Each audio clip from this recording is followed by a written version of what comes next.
Have I told you that I love you? So we're going to talk about it here. Let's do it.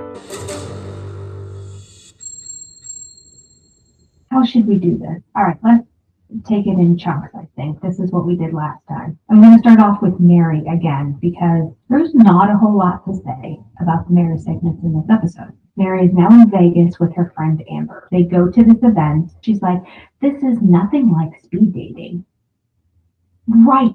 Am I losing my mind? So it's not going to be like a speed dating thing. It doesn't feel like a speed dating event at all. You knew that. She's like, no. Can you at least try? I think she was falling for Ron. She has a great storyline. If we could talk about her friend that was in polygamy, Amber. Jen came over to Mary's house, and Amber and Mary were sitting down, and Jen came up. Jen looked exhausted. Bless her heart. I'm going to go to Christine. What happened with Christine in this episode? Oh, isn't that terrible? I don't even remember. Oh, right. Pickleball.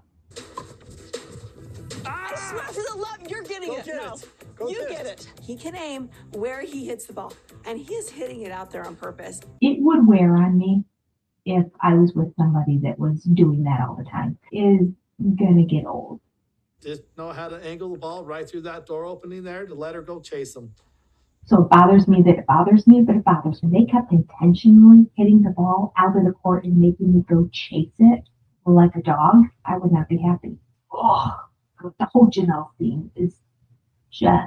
It's repulsive. Makes my skin crawl. There's nothing about that entire part of this episode that I like. I didn't like Kody's behavior, and I didn't like Janelle's behavior. Okay, we're not there yet. And another thing we don't understand.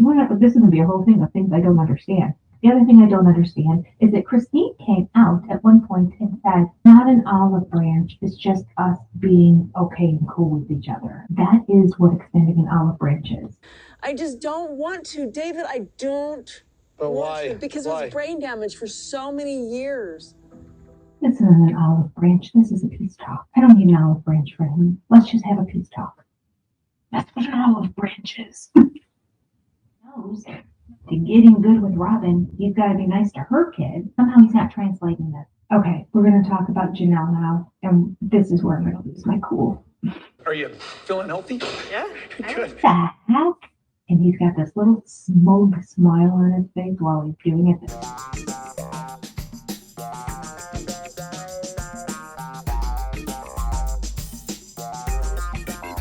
That he has got Janelle under his little spell here. Mm-hmm. Huh? Oh, I have a list. Why is that funny? I have a list. And quite frankly, we don't get the list. He has no straight up lie. And you know what? Because of his laughing afterwards. Okay. I just love to apologize for... I just love to apologize. Again, he is manipulating her. Janelle's not seeing it. She's clueless, and she really needed Maddie sitting right next to her, quite frankly. His flirting with her is working and making me need to run and take another Tums. You're not the only one. I was a great guy. I am a great guy. I just, I had a little lapse of judgment there for, 5 years. But let's talk more about what life was like in the past. Yeah, because that's what we're going to do for the rest of the conversation. We are going to talk about life in the BR period of time. He is not going to ask one question, not one simple little question about any of his children or his grandchildren. That's despicable. That's heinous. Sickening. Let's move on. I thought about the family so much more than our relationship for many, many, many years. Oh, stop it. She's taking the responsibility for the breakup of their marriage now. And I think maybe I lost track of our relationship, and it might have been detrimental, really. I probably should have been focused a little bit more on our relationship and not so much the family. Enough already. And then Kody says the dumbest thing here. Well, aren't you glad that I was angry? Why? Why would somebody be glad that you were angry at them? Here's his explanation. But first, get ready. He's going to do it as if he's the kindergarten teacher. Okay, it's a compliment to you. Oh, please. If I'd have been apathetic, it would have meant you weren't important.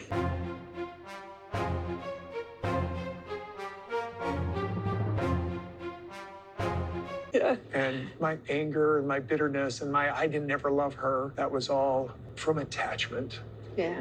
He is laying it on so thick, that leaning in that he does. He just knows it's working, so he's laying it on heavier and thicker as he goes. It's hard to watch. Aren't you glad that I was angry at you? It made all of her children's lives miserable.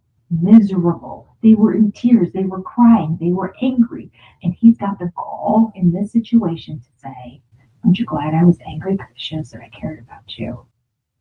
Not the kids. Not the collateral damage. Could care less about the kids. We're never going to even bring up the kids. But Janelle should have. And this is what angers me about Janelle in this scene. I'm telling you, I don't like either one of them in the scene for different reasons, but I don't like either one of them in the scene. I do not like that she does not have a spine in the back of them right here. And as somebody said Sunday night when we were watching it together, Maddie's going to flip out when she sees this episode. I want to know what happened when she went home and she told Maddie about this conversation, and Maddie's listening to it and she says, well, what did he ask about me? Well, we didn't really talk about the kids. Well, did he ask about his grandchildren that he hasn't seen in years? But I think that's going to be the moment that Janelle's going to realize, oh, I got caught up. I got caught up in it all. Kody has always said Janelle has seen him as a piece of meat, as a pool boy. She's always just been physically attracted to him. And this is the situation that I'm starting to understand what he was saying. Because I feel like she has a physical attraction to this man. I don't know. That she has a physical attraction to this man, on top of the fact that he does this rico suave way of talking to her, which is gross. This is manipulation at its highest. He's not going to talk like that to Christine. Heck no. He might try with Mary until he sees her put this wall up and shut her down. He might initially begin that way. But with Janelle, he started off with a little bit of flirting, and she was like, and he's like, okay, going in for the kill. I think this is going to be the worst of the three encounters. We used to be lovers. Collectively, Sunday night, we all agreed we are over Kody using the word lovers. I know it's not going to become a drinking word because I just want it to disappear. It's him saying, we used to have sex together. That's what he's saying. I don't need to know that. You were married to her, obviously. You have 6 children, obviously. You don't have to say that. He's just creepy and gross. I don't know why he has to keep saying that. And on top of it, referring to them, to their faces, he used to call them, hey, lover. Ooh, it's just, why is that so creepy weird to me? Why does that disgust me to hear him say that? Even if he just said love, that would be endearing, actually. Hey, love, can I help you with that? Hey, lover. It's because Kody is just focused on sex all the time. Sex, sex, sex, sex, sex. That's what he cares about. That's what he thinks about. And here we are. He and Janelle have been divorced for years. If he's going to bring it up here, I just want to remind you, I had 4 wives that wanted to all sleep with me at the same time. Pig. I'm in a space now with Space. Wink. this apology where I'm not looking back at my past and going, I want to burn that to the ground. Instead, I'm looking back at my past like, that was really cool. We were part of something special. Special. Wink. Okay, we're going to go back to the scene again, and Kody is leaning in, again, almost falling over the table, and he's going to squint. Oh, he's going to use those bedroom squinty eyes now. He's full on in the mode of, I've got her exactly where I want her. I think the meanest thing that I did was I said I didn't love you. No. The meanest thing you did was your actions and behaviors and things you said to your children. That was the meanest thing. He said he didn't love them to try to hurt them, but I guarantee it didn't hurt as much as watching him really hurt her children to the point that they were in tears. So, lies. Again, he's not thinking about the kids at all. The wives and their relationships. That's all he ever cares about. His children are an afterthought all the time. You think when they were doing small talk that possibly he could have started off with, hey, how are things going with your property? How are things going with the building? How's my daughter? How are my grandkids? How's Caleb doing? Nothing. He talked about the weather, and now he's talking about their relationship. nothing about the children, and I am disgusted by that. We all are. He's still not apologizing for anything he's done. He's trying to get her to say how great he was and how, yeah, they had a loving relationship, because that's what Robin needs to hear. Robin is freaking out. We've already seen that. We know that a lot of it's happened behind closed doors, where she's like, I don't know who you are. I could be the next one to leave because I can't trust who you are. I married you because you said you loved these wives and I wanted to be in a polygamous relationship because I wanted to be top wife, but that's beside the point. So getting them to say those words that you said were not true, I know that. But he's just like, yeah, that's what this is. This is a manipulation tour. It is not an apology tour. I still have yet to hear him really apologize for his actions in all of this. He's sorry for how he was angry at the breakup of the family. Deflection there. He's sorry for saying that he didn't love them because he always did love them because he's a stand-up guy. See, these are all like, pat yourself on the back. I'm not going to point out really my flaws. I'm going to say, oh, really, I did something wrong because I'm a good guy. It's disgusting. I do not see anything genuine, and I do not see remorse at all. Thanks for making that easy. I knew. And he's just like giddy. Okay, 1 down, 2 to go. I got to get the other 2 to say that they knew that wasn't true either. And then Robin's going to be happy. And Janelle, at this point in the Talking Head interview, agrees he was flirting hard, flirting heavy, to the point that she thought he was going to ask her to come back. Janelle's like, I don't understand. I think he wants to get back together, but that doesn't really make sense. That doesn't make sense. You need to just say, but absolutely not. You need to pull a Mary. We are never, ever, ever getting back together. We are never, ever, ever getting back together. I'm like, if you're going to ask for some sort of reconciliation, I kept thinking, it wouldn't have made any sense, but he was just being so intense and so like trying to connect with me emotionally. And I'm like, I just didn't know why. Like I just couldn't think of any reason why. And there's the problem, because I see it as clear as day as to why and what he's trying to do here. And she couldn't see it. I hope she sees it now. I hope upon reflection and after her kids watch the show and they analyze it, she's able to see exactly what he was doing here. His level of manipulation. And quite frankly, I don't think he went in going, how can I manipulate her? How can I do this? I think it's just who he is. I think he lives a life of manipulation and he lives a life of denial in terms of accountability. And so the 2 of them together is exactly what we're seeing here at this restaurant. And she's used to it because that was every day living with him. Talk about chaos and confusion and angst and turmoil and exhausting. Just like she said, it was exhausting living with him. I couldn't do it. Okay, so here brushes off and quickly just mentions how his behavior has been. Okay, so I've been a bastard for about 3 years about this whole breakup. 4 years, all right? 3 years, maybe 4 years. But then we are going to quickly come up with a sentence to redirect, because clearly a lot of his bastard-like behavior was towards his children. So here we are going to pivot right away before Janelle has a chance to say anything and say specifically with the marriages. There's some mistakes I made in plural marriage specifically.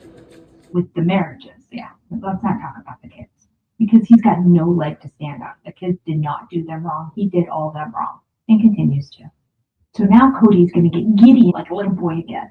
He's like, I think I caught Janelle off guard. I didn't tell her I was coming to apologize. What I offered her was an olive branch, and that was it. Oh, they're kind of the same thing. And so, well, an olive branch, well, that's a symbol of peace. Let's see what he's got, you know? She didn't know I was going to apologize. I said I was offering an olive branch. How do you offer an olive branch without taking responsibility and apologizing? I don't know. I think Janelle knew you were going to apologize here. What do these people think an olive branch is? God only knows. It's trying to make peace. How do you make peace with somebody? I mean, I guess maybe the olive branch was, I'm just the first person that's reaching out, but neither of us are going to take responsibility. Neither of us are going to say, I'm sorry, but we're going to just say, let's let bygones be bygones. It's over. Let's move on. Let's pretend like it never happened, because that's kind of how he's lived his whole life. He doesn't apologize, but eventually you just move on and pretend like that just didn't happen. That's not safe. There you go. I am very curious though. I would love it if a producer, Puddle Monkey, would have said, explain to me the difference. How do you see them as being different? Offering an apology and extending an olive branch. Why are those two completely different concepts? What did you mean when you said, I want to extend an olive branch? I'm very confused by him saying he's doing something and then saying he's not doing something, but they're the same thing in my world. And now that Kody knows he has Janelle exactly where he wants her, he's going to lay it on thick. It never ends. And start manipulating her in terms of thinking about what their relationship was like 30 years ago. It never ends. 35 years ago. Maybe more. That's what he's going to talk about right now. Because I want to leave her remembering me and thinking about me the way she did back then. God, he's the worst. Weep. Oh. I wish I would have seen the need for you and I to protect our special place.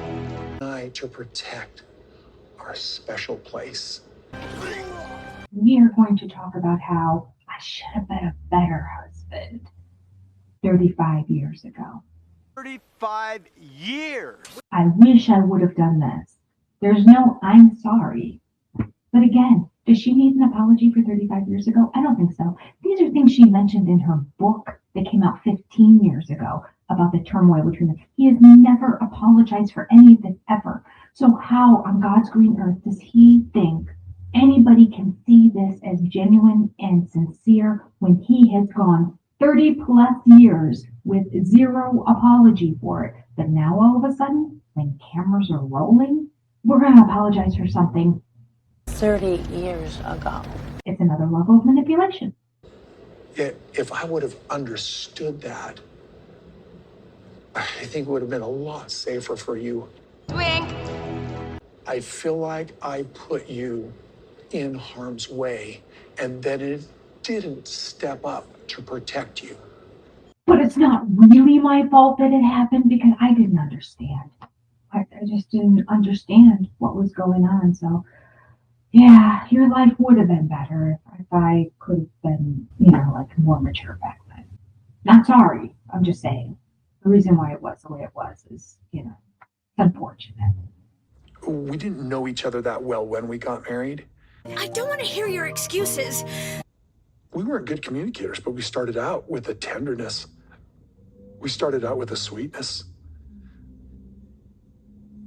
We had a real sweet and tender marriage at the beginning. I didn't do anything wrong. And then Kody goes on to talk about a situation 35 years ago, right after they married. This whole conversation is all about 35 years ago. I have an experience. Wink. And he shares that he is getting ready to take off, do one of his logging jobs. This was before the sign selling job. So we're talking back up in Montana or Wyoming or wherever. He's getting ready to go on a logging job and he's going to be gone for a few days. And he says, Janelle kept saying, do you love me? Do you love me? Do you love me? As he was leaving. Just tell me, do you love me? I think for Janelle, that's Janelle doing a very good job of expressing herself. And what does Kody say? I just didn't realize that you weren't feeling safe. Safe, drink. Wink. And I'm not even sure how he's using the word safe here, but let's just use it as a generic. Things were not good. She's begging him to tell her that he loves her. He's like, I didn't realize things were not good. I've thought about that scene in my mind, that scenario where you were there, and I've just felt ashamed because you deserved to feel safe Wink. in that relationship, and I failed that.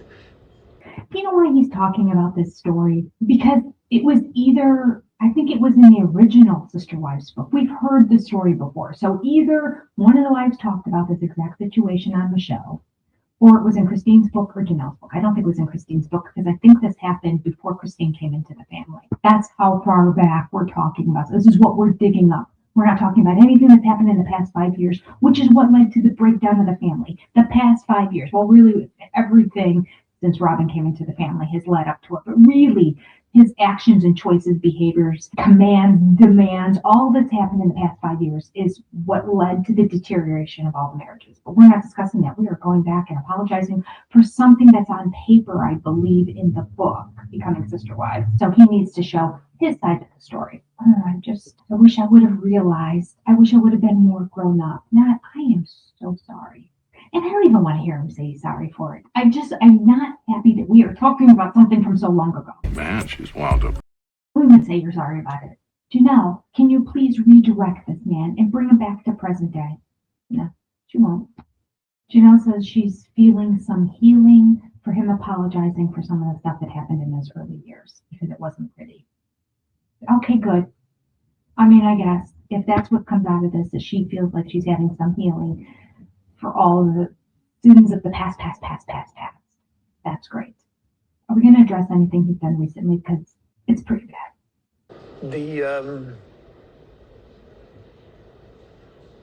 Well, I think the experience was much harder than you thought it was going to be. And good golly.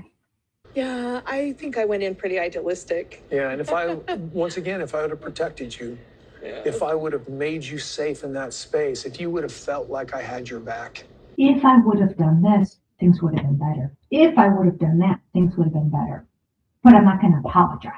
I'm not going to say I'm sorry because I was wrong. I'm just going to say, hypothetically, had I been a different man and treated it differently, there would have been a different outcome. Just stating facts again. But the kicker is the next line that he says, and I don't know if it even resonated with Janelle. And that's an ache in my heart that I have felt 4 or 5 years. 35 years ago when I acted like this and I didn't behave like this, all that? Not, I'm sorry. No. Instead, that has really been bothering me for the past 4, maybe 5 years. The prior 30 years, I didn't even think about it. But yeah, I'd say for maybe 4, possibly 5 years. That's really been bothering me. Do you feel sorry for me? I'm suffering. Really, in this whole situation, I'm the victim. Janelle goes on to say that she thinks that they both still care for each other. How can you not? There's a level of connection. We've been married that long, and we've been in an intimate relationship, and you have kids and time and history. I agree.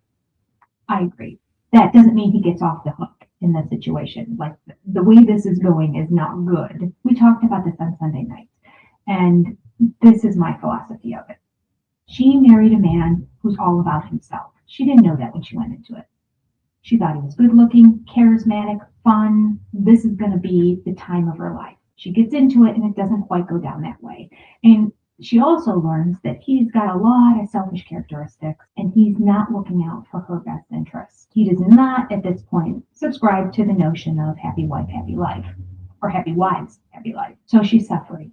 But she married into a faith that does not condone divorce. And she's already been divorced, so she can't do it again. Therefore, she has to make it work. In order to make it work, she is going to think of him as the man she thought he was when she married him. She's going to continue to see him that way. And that's going to get her through. She probably, throughout all these years, is thinking, well, it's just tough right now because we're living in this double wide together. Once we get into our own spaces, things are going to be better. And then when it's not really that much better at that point, it's going to be, well, I've got 6 kids. It's crazy. Life is nuts. And with all these wives and all these kids and all the other kids, when the kids grow up and they move out, it's going to get better. It's going to be what I always pictured it to be. And as time went on and the kids grew up and things didn't get better, but instead it got worse. It's like now she's at the realization of, okay, he's not the man I always said in my head he was. I pretended that he was something that he wasn't, and I pretended that it was going to get better. Or I hoped, I should say. I hoped it was going to get better. And I realized this pretending that he is the man that he really wasn't has led me to a place of immense sorrow because, as somebody said Sunday night in our live, it is more like a death than it is a divorce. Because the man I always thought he was and the man that I thought was going to shine again, eventually, at this point, when this happens, just isn't there. I made him up. It was a lie that I told myself of who he was, that I really believed he was initially.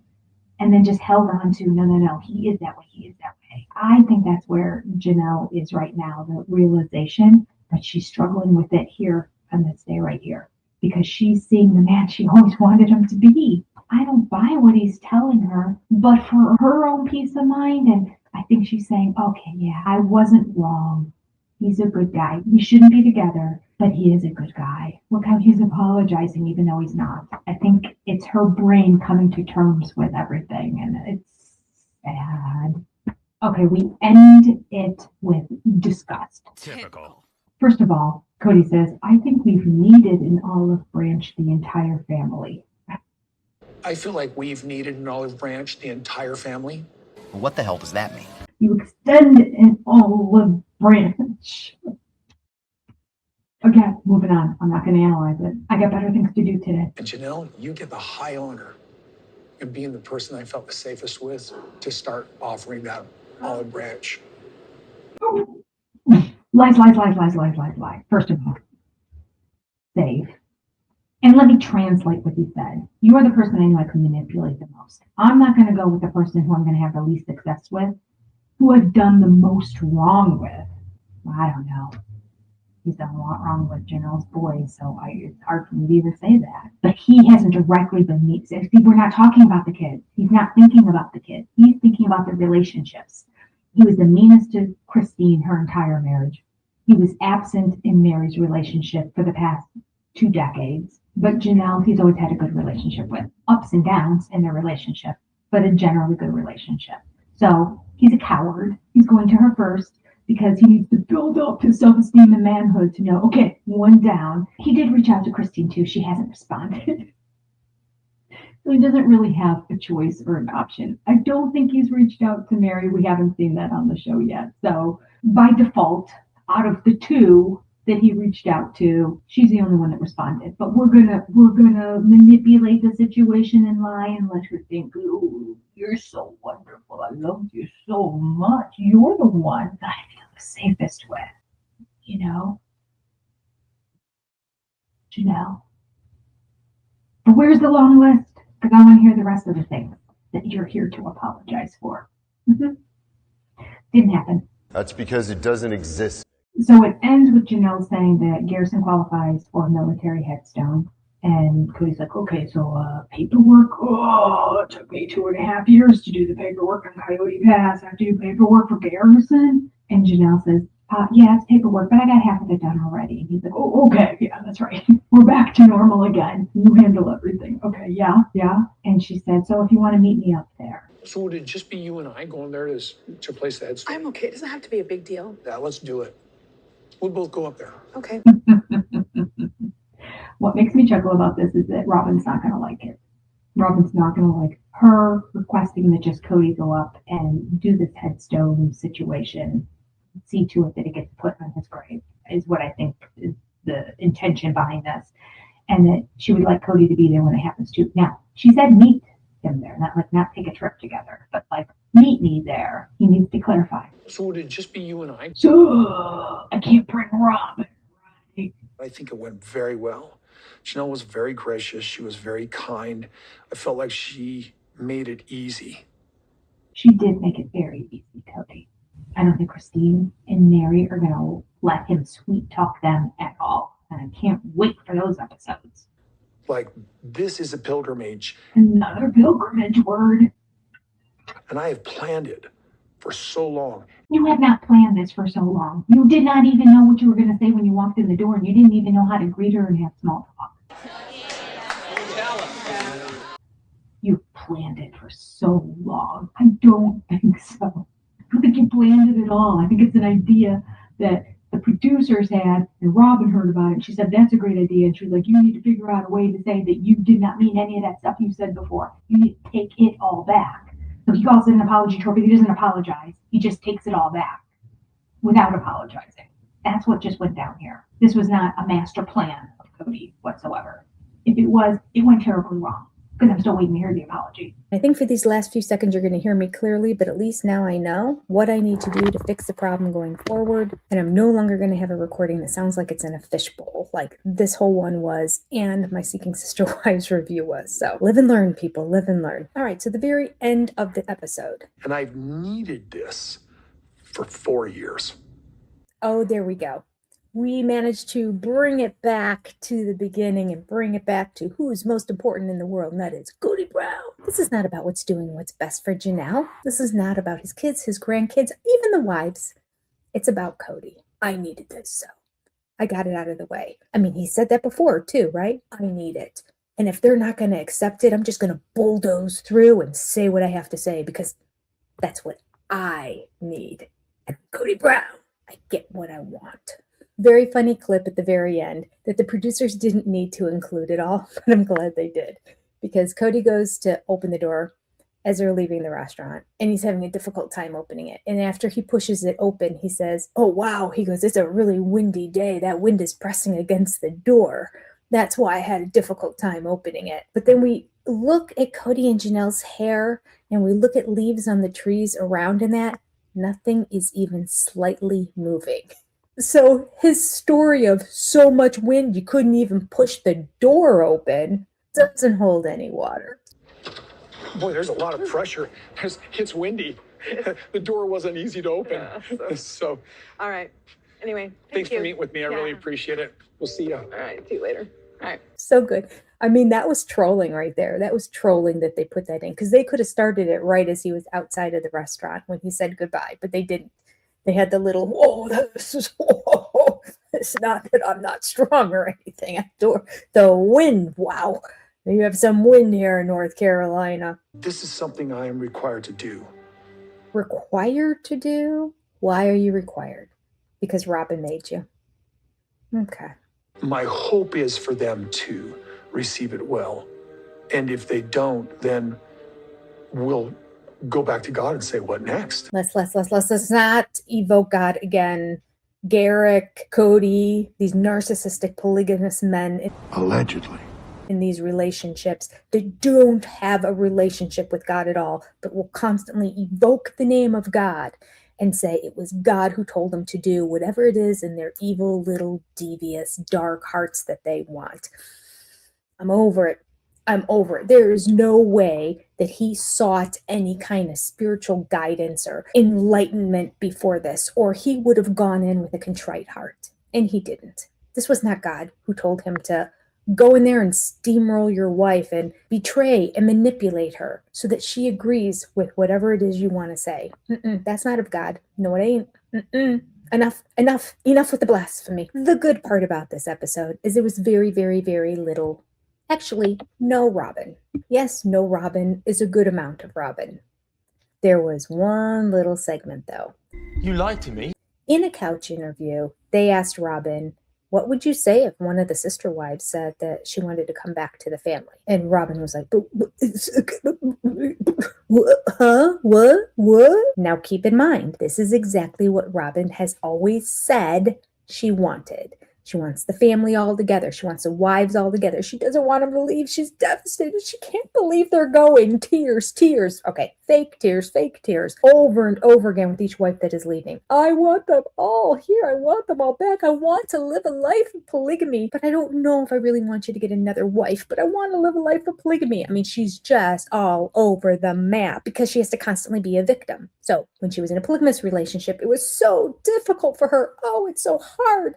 And now she's in a monogamous relationship, and it's so difficult. I've always wanted to be polygamous. She claims she wants the whole family together. And here, now, the producer says, well, what if one of those wives said they wanted to come back? You think that she would be jumping over the moon and say, oh, with open arms. Are you kidding? But that's not Robin. She's not going to do with open arms. She's not welcoming any of the kids with open arms. She's not reaching out to any of the wives. They're leaving. You think she's on the phone calling them saying, listen, I'm so sorry. I know I played a part in this. Let me apologize. Let's make up for it. Let's remain in contact. For the sake of the kids, let's get together every now and then. Nothing like that. No, she cuts them out just like Kody does. Zero contact, even with Mary, who she strung along for over a decade. she done Mary wrong, calling her best friend that entire time. And then soon as Mary says, okay, I'm moving to Parowan, I'm leaving Flagstaff, the relationship's over, Kody said it's over, so I'm finally listening to him and I'm going. That's it. So put your money where your mouth is, Robin. What if one of these wives wanted to come back? The one thing you said you always wanted, the one thing you didn't want was for them to leave. What if they wanted to come back? What would you say? I know that's exactly what I said I always wanted. I'd be living life of polygamy and then the family would be back together. What do I say? What do I say? What do I say? There's gotta be a way that I can be the victim here. I got it. How would you react if one of the ex-wives wanted to return? Return to the family. First of all, let's pause there for a second. They never left the family. They divorced Kody. They had no conversation in relationship with you or your kids for the past couple of years. You saw to that. You and Kody together made that happen. They're all still together. All the OG kids and all the wives except for Mary, still together. The family's all together. Sans, as Kody would say. Kody, Robin's kids. And even Kody's in there a little bit. He has a relationship with 5 of the 11 kids. What a guy. What a dad. He talks to 5 of his 11 kids. So he's got his foot in there. And Mary's the same way. She talks to some of the kids. So she's got her foot in there a little bit. But in terms of the whole family getting together, it happens minus Mary, Robin, Kody, Robin's kids. So the family's still together. So I don't like this mantra, and I don't like that nobody is realizing what they're saying. Janelle didn't realize it when she was talking to Kody. Family all still together. They just are divorced from Kody. End of story. Only difference. The relationship with Robin and the kids, the same as it's been since COVID. That was 5 years ago. There hasn't been a relationship. We can go on, but I just have to address that. And I'm going to address it every time I hear it because that bothers me. The family's still together. Robin, Kody, and Robin's kids are choosing not to participate in family activities. I mean, like, what? Really? What do I say? I always said that's what I want, but I don't really. Like, is this happening? Do you know something I don't know? What happened when he was with Janelle? Are they getting back together? I don't want that. I don't want that. What do I say? What do I say? What do I say here? I'm so confused. So making me sad right now. I'm sorry. So Kody and Robin get the other person to apologize. He's done nothing wrong. He asked her one question, and she has managed to turn herself into an ultimate victim and get the person who asked the question to apologize. Master manipulators, these two. No, because you like just opened this little portal of hope. Your fault. Your fault. Your fault. Your fault. And I'm just like, I didn't even think of that. And now I'm just like, what if, and I'm going down that road. I can't, I gotta move away from that because I'll fall apart and I can't be on this set. Seriously. Okay, I think you're overreacting. It's so bad. She would fall apart and she couldn't even be on this set anymore. This is how devastating the news that a wife might come back into the family is for her. This is how devastating it is. Oh, I can't even think about it. I can't. I'm so fragile. I don't deal with situations in life. Kody handles everything. My mom handled everything. I've never had to do anything or worry about anything. I just can't. Oh, a wife come back? Can you imagine? No. Oh, horrible. But I can't say that. This is terrible. We can't talk about this. hope is dangerous sometimes. Hope is never dangerous. Living in despair, fear, expecting the worst to happen. That's how she lives her life. She lives her life that way. So what? She would never be disappointed. So she has the upper hand. So she can never be surprised by anything. Miserable. That's a miserable life. She lives a miserable life. She needs to learn how to have hope. Listening to her say that is like, okay, makes sense. Now I get her. Hope is dangerous. If you don't have hope for things to get better or things to happen that you want to have happen, they're never going to. You've created a cloud of misery around yourself to ensure that you continue to live your life that way. That's awful. How miserable she must be. It's the same mantra of it's better to have loved and lost than never to have loved at all. It's the same concept. Better to have hope in the future than it is to have fear and distrust and live your life every day like that. What? So that someday you can say, see, I was right? And my entire journey along the way was miserable because I knew it was going to end poorly? Just maybe, Robin, just possibly. If you had a little bit of hope, not only would the journey along the way be more enlightening and happy and blissful, but possibly it could change the outcome in the end. Think about it, Robin. And thank you, TLC, for that being the only segment of Robin that's been in this entire episode. That's all we have for today. Thank you so much, sister friends, for sticking around to the very end. My sincere apologies for the audio, but I do believe I figured it out. Watch, I'm going to listen to this audio and it's going to be just as miserable. I don't think so, though. I think I figured out what went wrong. I appreciate you so much. Take care. God bless. Adios. And I will see you very soon. Bye-bye.